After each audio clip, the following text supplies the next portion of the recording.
जब ले तुर से हुए है प्यार न चैन हवे न करार, न चैन हवे न करार।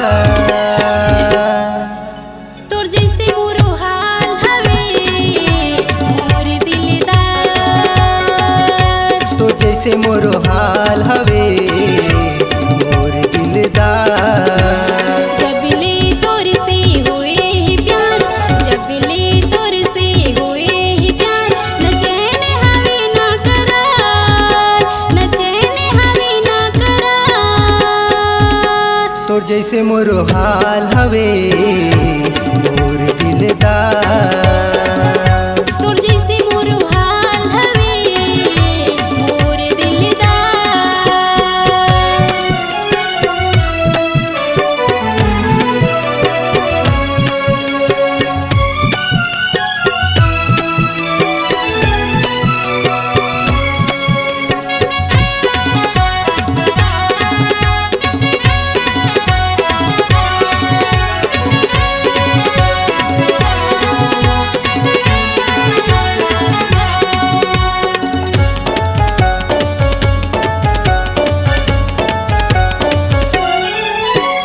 पढ़ाई लिखाई मन नहीं लागे, हर घड़िया तोरे आते। कैसे तोला बताओ मैं संगी कत का मोला सता थे। हे ला ला ला हे। पढ़ाई लिखाई मन नहीं लागे, हर घड़िया तोरे आते। कैसे तोला बताओ मैं संगी कत का मोला सता के। रह नहीं सकूं मैं दूर बिना, मुश्किल हो गए है अब जीना। धड़कन माहे तोर शुरू, धड़कन माहे तोर शुरू। तोर जैसे मोरो हाल हवे मोर दिलदार, तो जैसे मोरो हाल हवे मोर दिलदार।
तोर जैसे मोरो हाल हवे मोर दिलदार। तोर जैसे मोरो हाल हवे मोर दिलदार।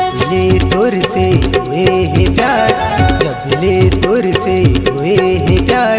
न चैन हवे न करार, न चैन हवे न करार।